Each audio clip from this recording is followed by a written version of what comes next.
Good morning students. आज हम लोग नया चैप्टर शुरू करने जा रहे हैं जिसका नाम है दैनिक जीवन में रसायन, केमिस्ट्री इन डेली लाइफ। 17वां चैप्टर है, छोटा चैप्टर है, 3 नंबर का चैप्टर आता है बोर्ड एग्जाम में। इंटरेस्टिंग चैप्टर है और याद करने में बहुत आसान है क्योंकि यह है जो इसकी जो टर्मिनोलॉजी है वो दैनिक जीवन से जुड़ी हुई है। ओके, इसलिए हम इस चैप्टर में इस तरह से पढ़ेंगे कि बोर्ड एग्जाम में किस तरह का प्रश्न आता है। तो जो बच्चे कमज़ोर हैं उनके लिए चैप्टर जो है ये बूस्टर की तरह काम करेगा। इसमें आपको सिर्फ परिभाषा और उदाहरण याद रखने हैं, ठीक है। देखिए चैप्टर क्या कह रहा है कि केमिस्ट्री इन डेली लाइफ, मतलब वे कौन से रसायन हैं जिनका उपयोग हम दैनिक जीवन में करते हैं। रसायनों का दैनिक जीवन में बहुत उपयोग है। जैसे आप कहीं से भी शुरू कर दीजिए, सुबह उठने से लेकर के शाम रात को सोने तक आप दिन में बहुत सारे केमिकल्स का यूज करते हैं। जैसे कोलगेट देख लीजिए, कोलगेट में केमिकल है, और खाद्य सामग्री में भी केमिकल का यूज होता है। अपमार्जक है, साबुन है, मतलब धुलाई के जो पदार्थ होते हैं उनमें केमिकल यूज होता है। जितने भी प्रकार के कलर हैं, डाई हैं, रंजक जिनको मैं कह सकता हूँ, उनमें केमिकल यूज होता है। चिकित्सा के क्षेत्र में केमिकल यूज होते हैं, दवाइयाँ, इन सब में क्या पड़ा हुआ है, केमिकल। तो चिकित्सा के क्षेत्र में, खाद्य सामग्री में, ठीक है, और शोधन अभिकर्मक जैसे साबुन और क्या है, सर्फ है, रॉकेट प्रणोदक के रूप में, रॉकेट के ईंधन के रूप में केमिकल यूज होता है। तो इन सभी क्षेत्रों में जो केमिकल यूज होते हैं उनको अपन विभिन्न पार्ट्स में पढ़ेंगे। तो चैप्टर में बहुत सारे पार्ट्स हैं। सबसे पहले हम उन रसायनों का अध्ययन करेंगे जो खाद्य सामग्री में युक्त होते हैं, जो खाद्य सामग्री में प्रयुक्त होते हैं। आपको तरीका क्या याद रखना है, इसमें परिभाषा याद रखनी है और उसका एग्जाम्पल याद रखना है। बोर्ड एग्जाम में प्रश्न कैसे आता है, आपको एग्जाम्पल देकर पूछ लेंगे कि ये किसका एग्जाम्पल है, या परिभाषा देकर आपसे पूछ लेंगे इसके 2 एग्जाम्पल लिखो।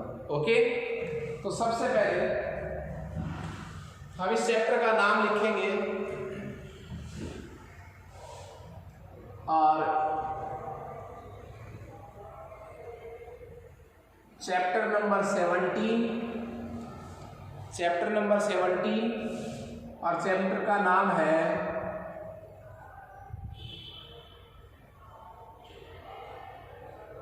दैनिक जीवन में रसायन, केमिस्ट्री इन डेली लाइफ। बहुत सारे क्षेत्रों में केमिकल्स का यूज होता है। सबसे पहले हम पढ़ेंगे इसमें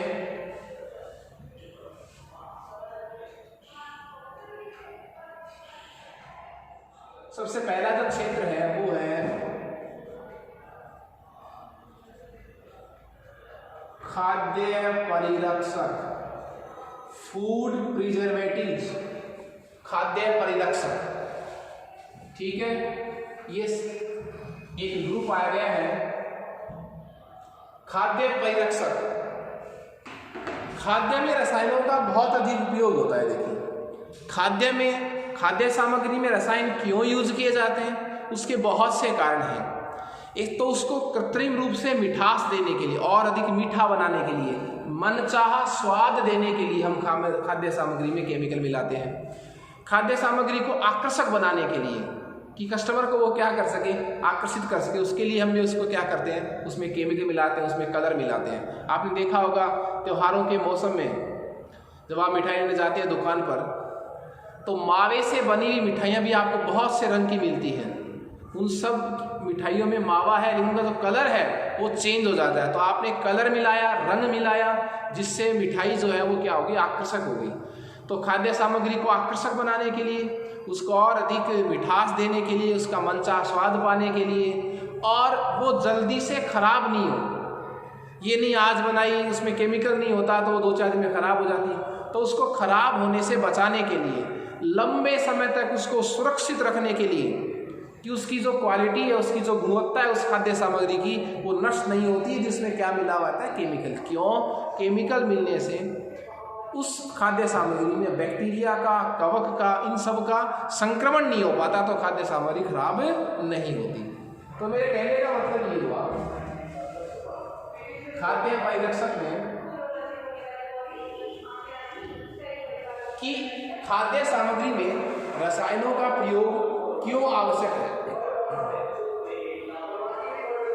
तो उसके रीजन क्या है, कारण क्या है इसका कि खाद्य सामग्री में हम केमिकल यूज करते हैं। तो इसके रीजन क्या है, रीजन में पहला हम पढ़ रहे हैं, एक तो खाद्य सामग्री को हम सुरक्षित कैसे बनाएं। खाद्य सामग्री को सुरक्षित बनाने में, दूसरा खाद्य सामग्री को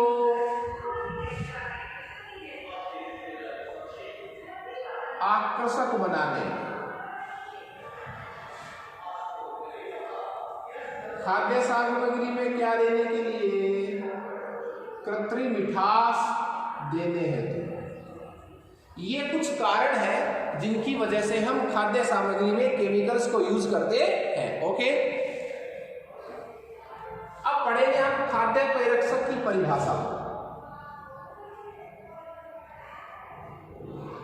किन्हें कहते हैं, कौन से रसायन है जिनको हम खाद्य परिरक्षक कहते हैं। तो देखिए, वे रसायन जो खाद्य सामग्री में हानिकारक सूक्ष्म जीवों का संक्रमण नहीं होने देते, भोजन को दूषित होने से बचाते हैं, उसमें कवक, जीवाणु और विषाणु का संक्रमण नहीं करने देते, ऐसे रसायनों को हम क्या कहते हैं, खाद्य परिरक्षक। वे रसायन जो भोजन को खराब होने से बचाते हैं, सड़ने से बचाते हैं। भोजन सड़ता क्यों है, उनमें जीवाणु, कवक और विषाणु का संक्रमण हो जाता है। ये जो रसायन होते हैं जिनको हम खाद्य परिरक्षक कहते हैं, ये कभी भी उनमें संक्रमण नहीं होने देते, इसलिए क्या कहलाते हैं बताओ, खाद्य परिरक्षक। ओके, अब जो खाद्य परिरक्षक है उसकी परिभाषा तो हमने पढ़ ली, क्या कि जो भोजन को, खाद्य सामग्री भी कह सकता हूं कोई भी, खाद्य सामग्री को दूषित नहीं होने देते, दूषित नहीं होने देते, वो क्या कहलाते हैं, खाद्य परिरक्षक कहलाते हैं। अब देखिए, आप हर कोई सा केमिकल यूज नहीं कर सकते, क्या खास बात होनी चाहिए उस केमिकल में जिसको अपन किसकी तरह यूज कर रहे हैं, खाद्य परिरक्षक की जगह यूज कर रहे हैं। तो विशेषताएं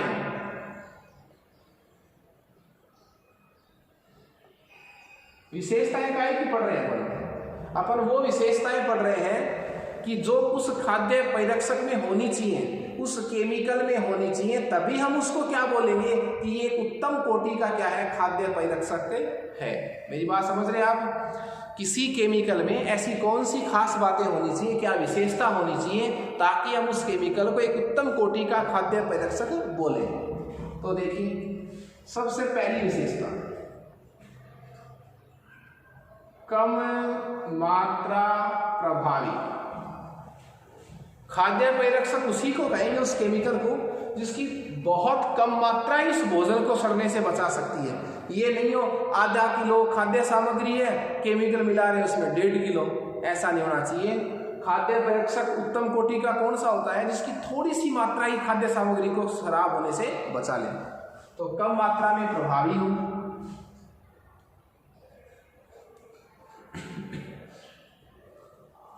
लंबे समय तक प्रभावी।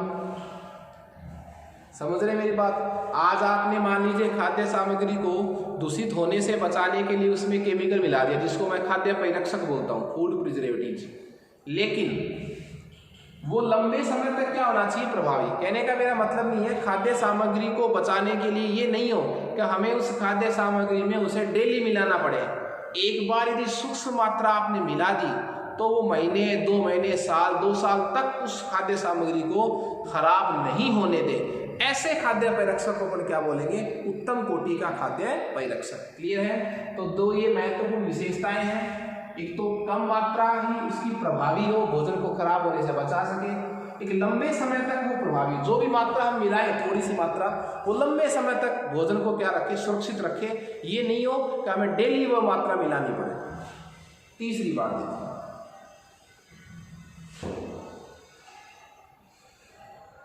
खाद्य सामग्री की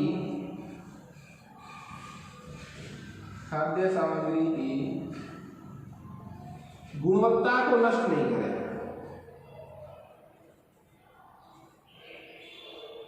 खाद्य सामग्री की क्वालिटी को नष्ट नहीं करे। आपने जिस खाद्य सामग्री में जो केमिकल मिलाया है, जिसको मैं खाद्य परिरक्षक बोलूंगा, उसमें एक खास बात क्या होनी चाहिए, वो भोजन की गुणवत्ता को नष्ट नहीं करे, उसकी क्वालिटी को कम नहीं कर दे, उससे रिएक्शन ही नहीं करे, उस खाद्य सामग्री से ना क्या नहीं करे, रिएक्शन ही नहीं करे, उसके प्रति वो अक्रिय रहे, ये उसमें होनी चाहिए। चौथी बात, खाद्य सामग्री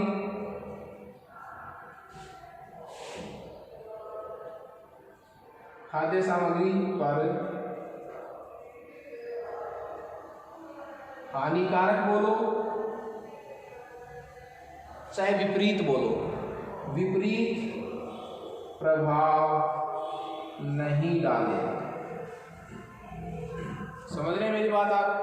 ये खास बातें होनी चाहिए किसमें, किसी उत्तम कोटि के खाद्य परिरक्षक में। उत्तम कोटि का मतलब अच्छी क्वालिटी का, खाद्य परिरक्षक का मतलब वह रसायन जो भोजन को खराब होने से बचाए, सड़ने से बचाए, ऐसे केमिकल को अपन क्या बोलेंगे, खाद्य परिरक्षक। मैं इस पूरे टॉपिक को देखिए रिवाइज कर रहा हूँ।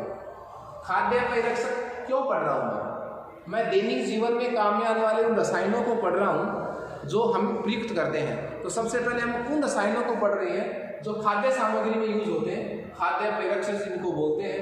खाद्य परिरक्षक हम क्यों यूज करते हैं, उसके ये कारण है कि खाद्य सामग्री सुरक्षित रहे, वो आकर्षक बनाई जा सके और उसमें कृत्रिम मिठास हम दे सके। ये तो इसके थे रीजन कि क्या कारण है कि हम खाद्य सामग्री में खाद्य परिरक्षक यूज करते हैं। अब है कि हम उत्तम कोटि का खाद्य परिरक्षक किसको मानेंगे, तो उत्तम कोटि का खाद्य परिरक्षक किसको मानेंगे, जो कम मात्रा में प्रभावी हो, थोड़ी सी मात्रा ही अधिक खाद्य सामग्री को सड़ने से बचा सके, लंबे समय तक प्रभावी हो, बार बार नहीं मिलाना पड़े उस केमिकल को बचाने के लिए, खाद्य सामग्री की क्वालिटी जो है वो प्रभावित नहीं है उसको मिलाने से, और खाद्य सामग्री पर विपरीत प्रभाव नहीं डाले, वो जहरीला नहीं हो जाए खाद्य सामग्री। सीधी सी बात है, खाद्य परिरक्षक जो है वो खाद्य सामग्री से क्रिया नहीं करना चाहिए। ओके, अब हम पढ़ रहे हैं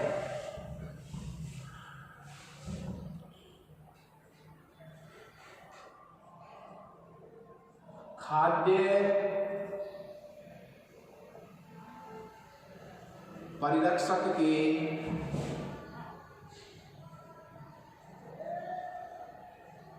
उदाहरण,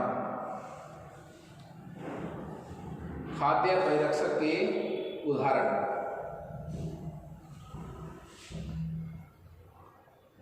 खाद्य परिरक्षक के उदाहरण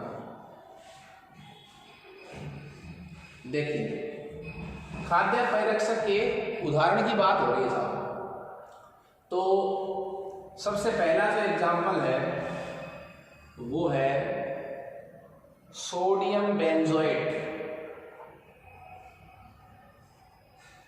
सोडियम बेंजोएट। दूसरा एक साथ लिख देते हैं सार्वेट।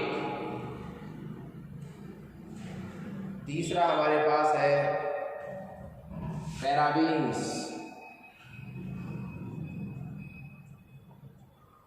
चौथा हमारे पास है propions. Sodium benzoate, sorbate, parabens, propionate.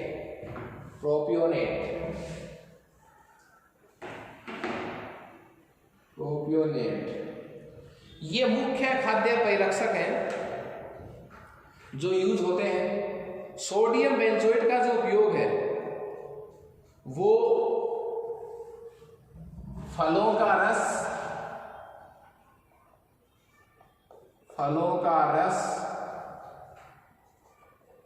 अचार, मुरब्बा, जेली को सुरक्षित रखने में किया जाता है। और जो सार्बेट होता है, सार्बेट का मतलब क्या है, ये सार्विक अम्ल का लवण है जिनको क्या बोलते हैं, सार्बेट बोलते हैं। इनका उपयोग करते हैं साहब दूध और पनीर से बनी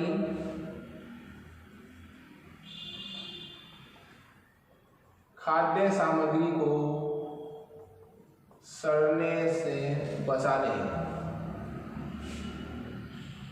फलों का रस, अचार, मुरब्बा और जेली के लिए सोडियम बेंजोएट। सार्बेट क्या होता है, सार्विक अम्ल का लवण जो दूध व पनीर से बनी हुई खाद्य सामग्री को लंबे समय तक सुरक्षित रखने हेतु किया जाता है। जो पैराबीन्स है वो टमाटर की चटनी हो, इसको चिटनी भी कहते हैं, चटनी और सॉस को परिरक्षित करने में, ठीक है। प्रोपियोनेट की जहां बात आती है, ये प्रोपियोनिक अम्ल के एथिल एस्टर होते हैं। बिस्किट,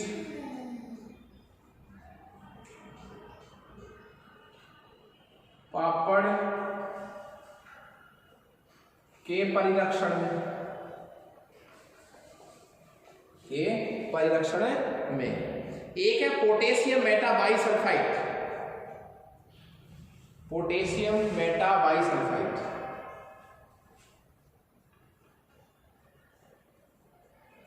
पोटेशियम मेटाबाइसल्फाइड,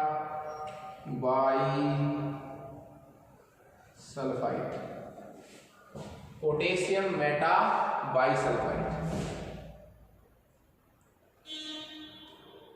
देखिए पोटेशियम मेटाबाइसल्फाइड जो है, इसका ये जो है ना वो खाद्य सामग्री में मिलकर SO2 गैस बनाता है साहब। क्या बनाता है, SO2 गैस, जो किसका काम करती है, परिरक्षण। तो ये हमारा टॉपिक था खाद्य परिरक्षक, खाद्य में रसायन। खाद्य में रसायन में हमारा फर्स्ट टॉपिक क्या था, खाद्य परिरक्षक। क्लियर है। खाद्य में रसायन मतलब ऐसे रसायन जिनका खाद्य सामग्री में यूज होता है। उनका दो प्रकार से यूज हो सकता है। पहला प्रकार क्या पढ़ा है, खाद्य परिरक्षक के रूप में। अब आपको देखो करना क्या है, आपको याद क्या करना है, खाद्य परिरक्षक की परिभाषा हमें याद करनी है, उसका रीजन क्या यूज करने का वो याद करना है, एक उत्तम क्वालिटी के खाद्य परिरक्षक में क्या विशेषताएं होनी चाहिए वो हमें पढ़नी है। और सबसे इंपॉर्टेंट है ये वाला, आपको ये जानना चाहिए, फलों का रस, अचार और मुरब्बे और जेली को लंबे समय तक सुरक्षित रखने के लिए सोडियम बेंजोएट का यूज होता है। सार्बेट जो सार्विक अम्ल के लवण होते हैं, दूध व पनीर से बनी खाद्य सामग्री को लंबे समय तक सुरक्षित रखने के लिए सार्बेट का यूज होता है। पैराबीन्स टमाटर की चटनी या सॉस को परिरक्षित करने में। प्रोपियोनेट जो प्रोपेनोइक अम्ल के एथिल एस्टर होते हैं, उनका यूज बिस्कुट, पापड़ आदि के परिरक्षण में किया जाता है। एक पोटेशियम मेटाबाइसल्फाइड भी होता है जिससे SO2 गैस उत्पन्न होती है, और इस SO2 का यूज पता है कहाँ करते हैं, वो यूज करते हैं हम खाद्य सामग्री की परिरक्षण में। तो आपको नाम याद रखना है, कहाँ यूज होता है ये याद रखना है। उसके बाद खाद्य सामग्री में रसायन का दूसरा तरीका भी ऐसा, और वो है, पहला तरीका तो क्या था कि खाद्य सामग्री में रसायन खाद्य परिरक्षक के रूप में यूज हो सकता है, और एक तीसरा जो यूज है वो है कृत्रिम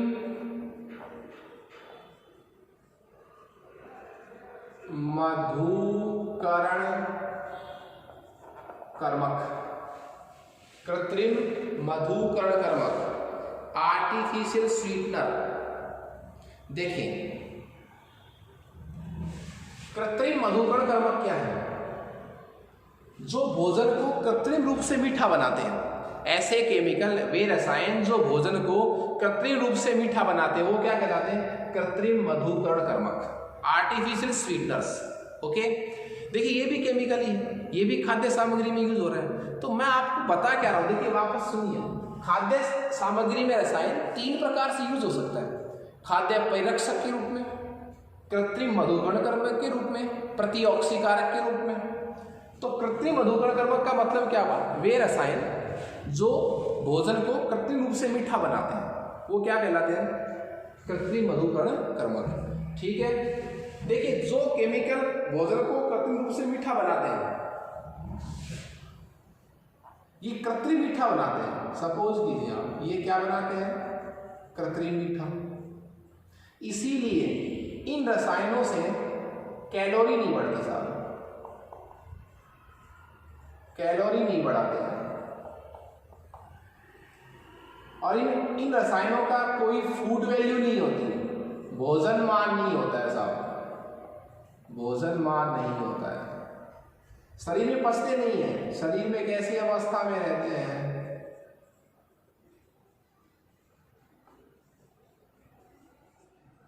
शरीर में क्या रहते हैं, अपचित अवस्था में रहते हैं।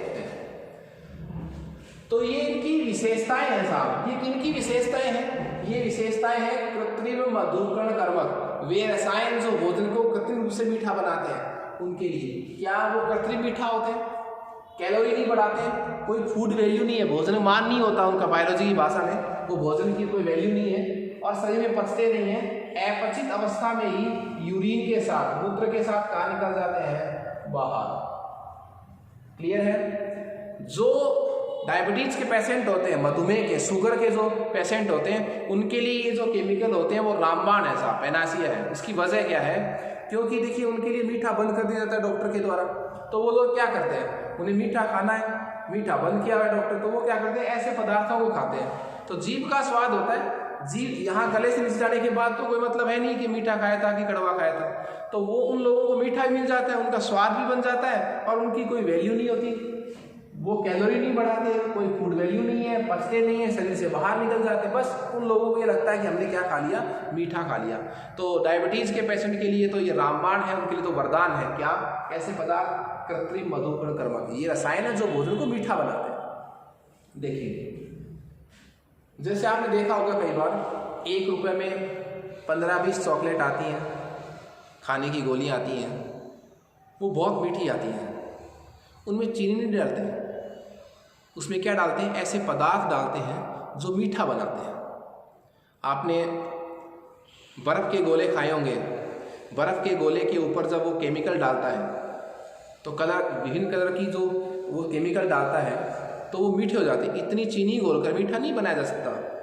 जैसे सैक्रीन वगैरह है, उनकी एक जो पुड़िया है वो एक टंकी को मीठा बना सकती है। तो ऐसे पदार्थ यूज़ होते हैं जहाँ वो चीनी नहीं मिलाते, आर्टिफिशियल स्वीटनर होते हैं, मीठा बन जाता है, अपने को लगता है हमने मीठा खा लिया, बाकी उसका कोई वैल्यू नहीं है, उसकी कोई भोजन मान नहीं है, वो पचता नहीं है, शरीर से यूरिन के साथ बाहर निकल जाएगा, कृत्रिम मीठा होता है वो। ठीक है। तो सस्ती जो खाद्य सामग्री होती है उसको मीठा बनाने के लिए चीनी की जगह ये पदार्थ यूज होते। तो कृत्रिम मधुकरणकर्मक है, ये इसकी विशेषताएं हैं। अब जो मुख्य बात क्या है, उदाहरण इसके, एक तो उदाहरण और कहाँ यूज होते हैं, ये वाली बात है। देखिए सबसे पहला है सैक्रीन।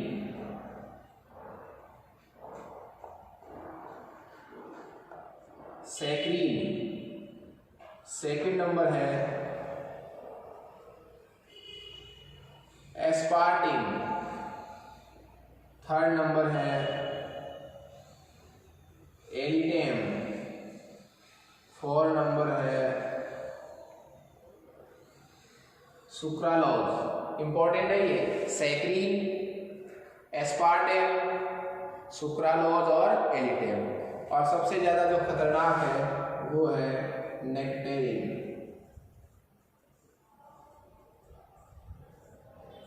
ये तो इनके नाम है, नाम तो बहुत जरूरी है, आपको याद होगा।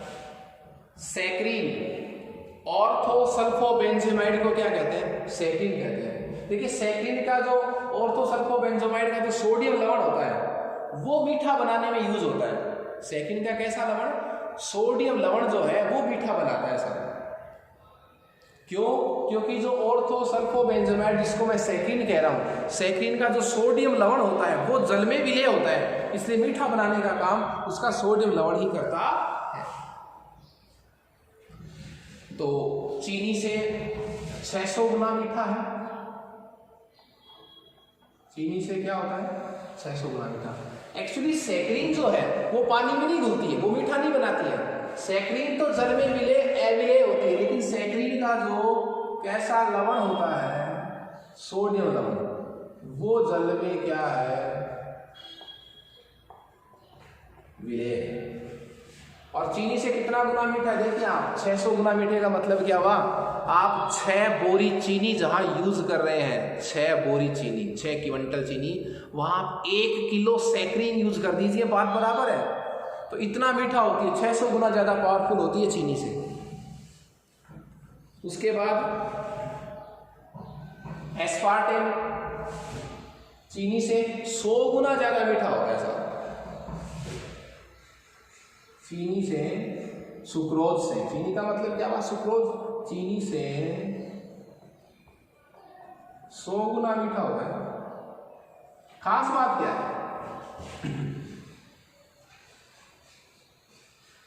ठंडी खाद्य सामग्री को मीठा बनाने के लिए, क्यों? क्योंकि उच्च ताप पर अस्थायी है साहब।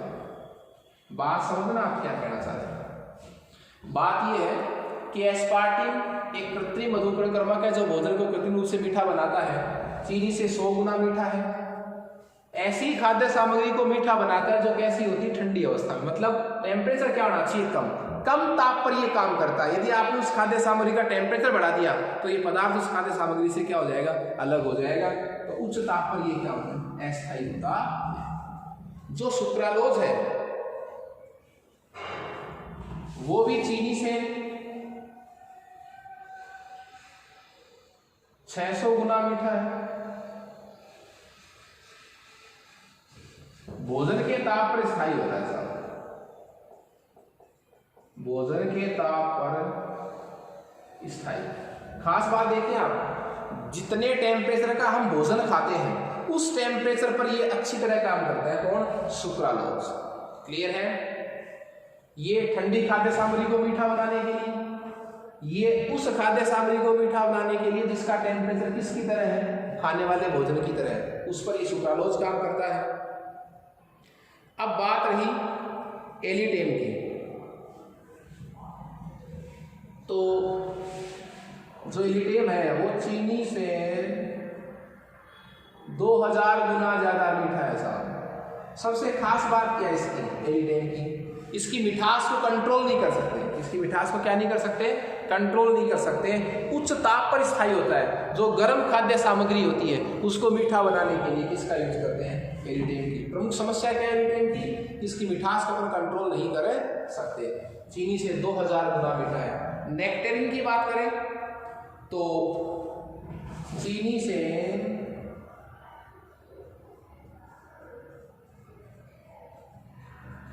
50,000 गुना मीठा। चीनी से 50,000 गुना अधिक मीठा होता है नेक्टेरिन, और इसकी वजह से ही इससे गले का क्या होता है? कैंसर। तो कई देशों में इस पर क्या है? प्रतिबंध लगाया जा चुका है। तो देखिए ये कृत्रिम मधुकरणक्रमक थे। सैकरीन का सोडियम लवण जो है वो जल में घुलता है तो वो ही मीठा बनाता है। कुछ सैकरीन जो है ओरिजिनल वो जल में अविलय होती है। एस्पार्टिन चीनी से 100 गुना मीठा है, ठंडी खाद्य सामग्री को मीठा बनाता है। एलिटेम की मिठास को कंट्रोल नहीं कर सकते, उच्च ताप पर अस्थायी होता है एस्पार्टिन।